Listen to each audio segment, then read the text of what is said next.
Assalamualaikum warahmatullahi wabarakatuh. Perkenalkan, nama saya Yoga Aulia dari Ilmu Politik Universitas Siliwangi. Saya mengambil mata kuliah Komunikasi dan Advokasi Kebijakan di Universitas Maritim Raja Ali Haji, program Permatasari. Saya di sini akan sedikit menjelaskan tentang komunikasi dan advokasi kebijakan. Komunikasi adalah proses penyampaian pesan, pendapat, perasaan, atau berita kepada orang lain. Nah, kita sebagai manusia yang merupakan makhluk sosial, tentunya kita ketika berhadapan dengan orang lain, kita akan menggunakan komunikasi untuk menyampaikan pesan kita, pendapat kita, perasaan kita kepada orang tersebut. Nah, komunikasi yang terjalin ini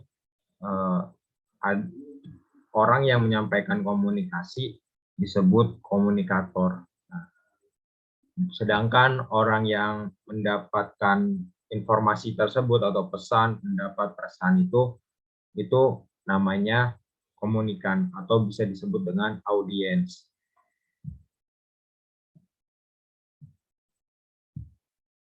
Nah, dalam komunikasi ini terbagi menjadi dua. Ada komunikasi verbal, yaitu komunikasi langsung dengan menggunakan lisan, seperti berbicara, menggunakan mulutnya, mengutarakan pesan-pesannya menggunakan lisannya. Itu komunikasi yang sering digunakan lah. Kemudian ada komunikasi nonverbal, yaitu komunikasi yang menggunakan media. Nah, media apa yang digunakan seperti pakaian, warna, gestur atau isyarat, dan lain sebagainya. Bagaimana sih media ini dapat memberikan atau media ini menjadi komunikasi? Contohnya seperti kita menggunakan pakaian, pakaian itu akan memberikan informasi. Seperti pakaian dengan warna ketika ada anak laki-laki, kemudian orang tuanya memberikan pakaian kepada anaknya itu dengan memberikan pakaian warna biru. Menunjukkan apa? Menunjukkan bahwa warna biru itu identik dengan anak laki-laki. Sedangkan ketika anaknya perempuan, maka dibelikan pakaiannya itu yang dominan berwarna merah muda atau warna pink lah, yang biasa disebutnya warna pink. Karena warna pink itu menurutnya menunjukkan warna kekhasan dari menunjukkan warna perempuan.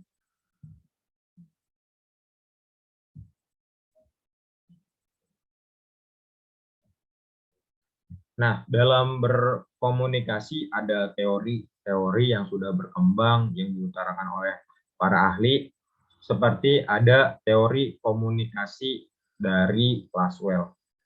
Nah, menurut Laswell, paling mudahnya komunikasi itu dapat berjalan ketika disampaikan pertanyaan-pertanyaan ini, yaitu who, say, what, in which channel, to whom, with what effect. Siapa, mengatakan apa, melalui saluran apa, kepada siapa, dan dengan efek apa. Maksudnya bagaimana? Siapa yang memberikannya? Siapa yang memberikan informasi tersebut? Kemudian mengatakan apa? Dia itu mengatakan apa? Intinya. Kemudian melalui saluran apa? Maksudnya melalui media apa? Bisa melalui media sosial. Kalau zaman sekarang ada media sosial ataupun media telepon ataupun media apa. Nah, kemudian kepada siapa dia menyampaikan informasi tersebut, dan kemudian efek apa, feedback apa yang didapatkan dari komunikasi tersebut. Nah, selanjutnya ada teori komunikasi birokrasi. teori komunikasi yang dikembangkan oleh Max Weber. Dalam birokrasi sendiri ada susunan dari birokrasi seperti dari atas ke bawah. Nah, contoh teori komunikasi birokrasi ini seperti apa? Semisal atasan memberikan menyuruh anak buahnya atau bawahannya untuk melakukan sesuatu. Kemudian ada teori komunikasi behaviorisme, yaitu komunikasi dengan pendekatan perilaku. Ketika berkomunikasi itu melihat pendekatan perilakunya seseorang. Dia memberikan feedback apa dengan perilakunya. Itu merupakan teori komunikasi behaviorisme. Nah, kemudian ada teori komunikasi humanisme. Komunikasi dengan memperhitungkan ruang, waktu, emosi seseorang, dan lain sebagainya. Jadi ketika komunikasi ingin mendapatkan feedback yang baik kepada orang lain, itu harus memperhitungkan ruang, waktu, emosi seseorang. Jangan ketika kita ingin menyampaikan sesuatu tapi tidak memperhatikan sedang di mana orang itu, kemudian kita asal saja menyampaikan informasi. Kemudian waktunya, ketika tengah malam orang sedang beristirahat, kemudian kita ingin memberikan informasi, yes, mendapatkan feedbacknya itu akan sangat susah. Apalagi ketika emosi seseorang sedang marah ataupun sedang tidak baik, kemudian kita ingin memberikan informasi, kita akan berkomunikasi, maka feedback yang kita dapat itu ya tidak akan baik, karena emosi seseorang itu harus diperhitungkan.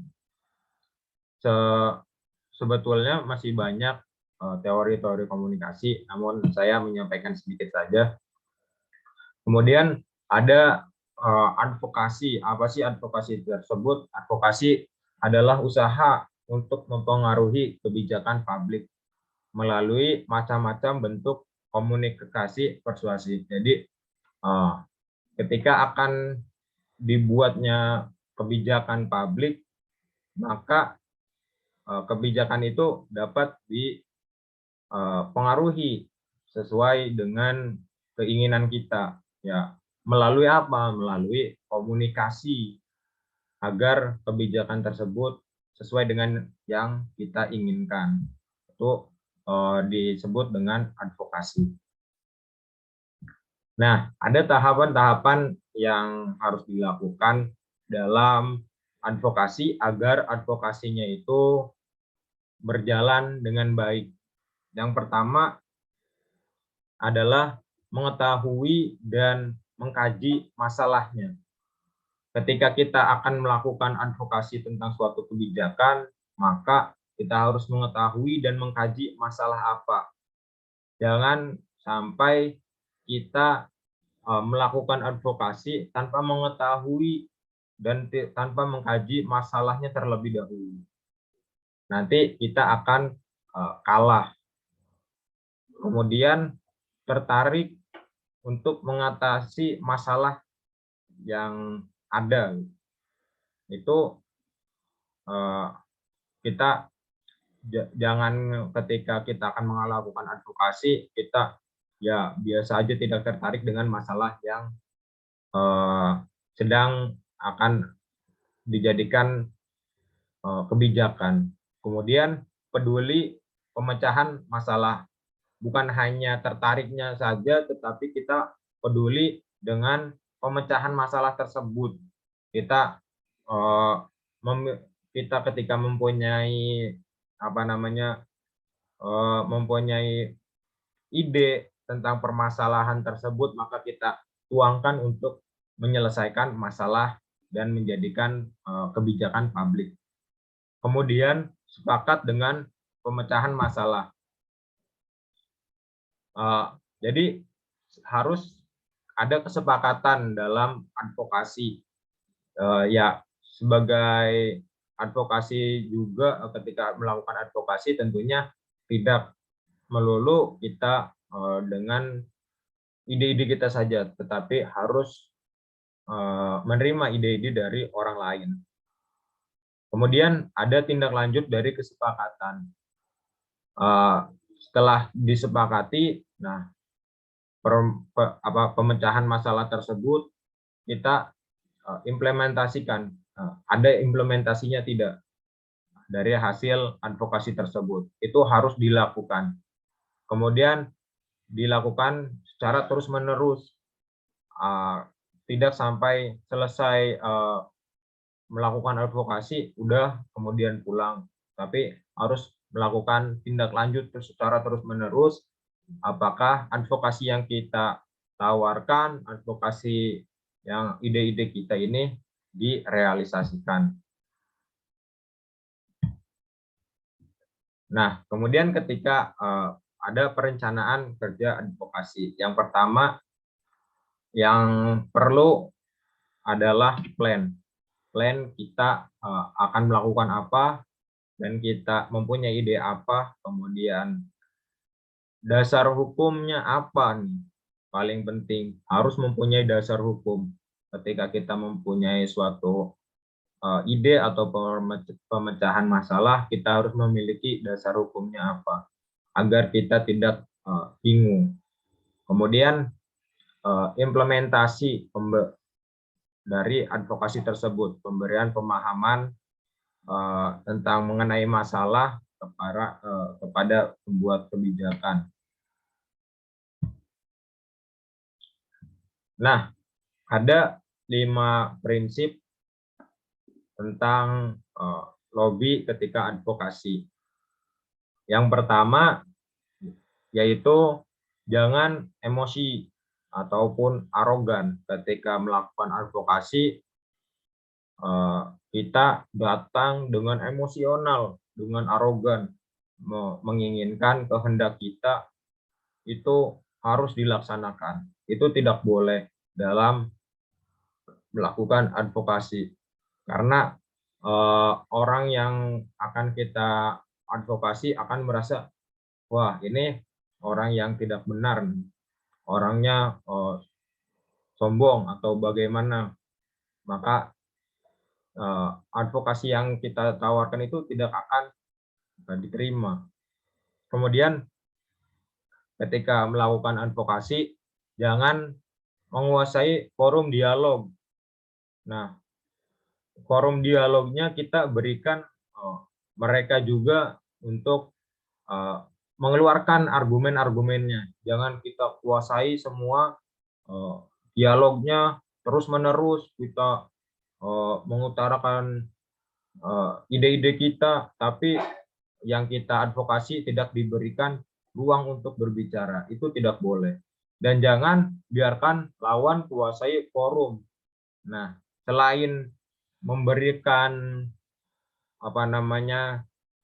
ruang untuk berdialog lawannya, tapi lawan yang kita berikan itu tidak boleh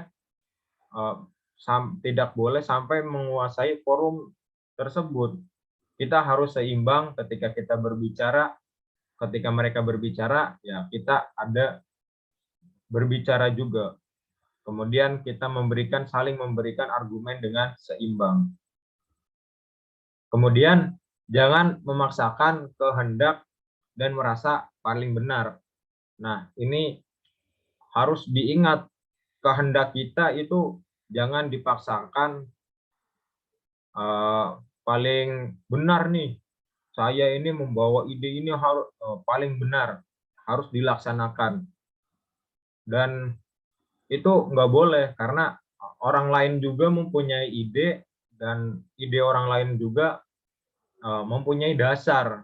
Itu harus diperhitungkan. Kemudian jangan mengemis, posisikan sebagai pelobi yang mempunyai posisi tawar. Ketika kita melakukan lobby, jangan mengemis Pak, bagaimana nih saya ingin ini, jangan seperti itu, tapi kita menawarkan ide-ide kita kepada lawan kita.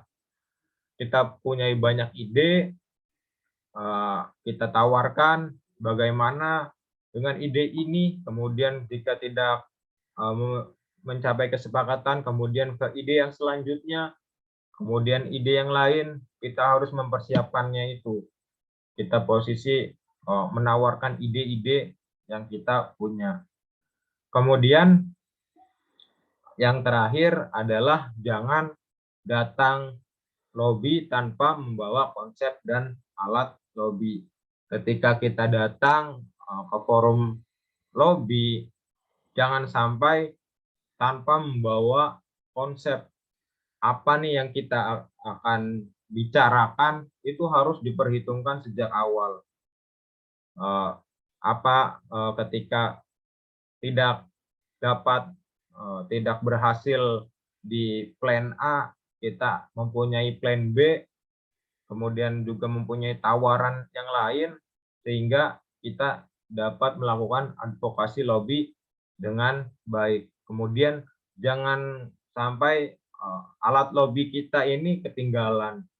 Seperti misal para penjual ketika ingin menawarkan barangnya, para sales ingin menawarkan barangnya, tapi mereka lupa membawa brosur barang dagangannya.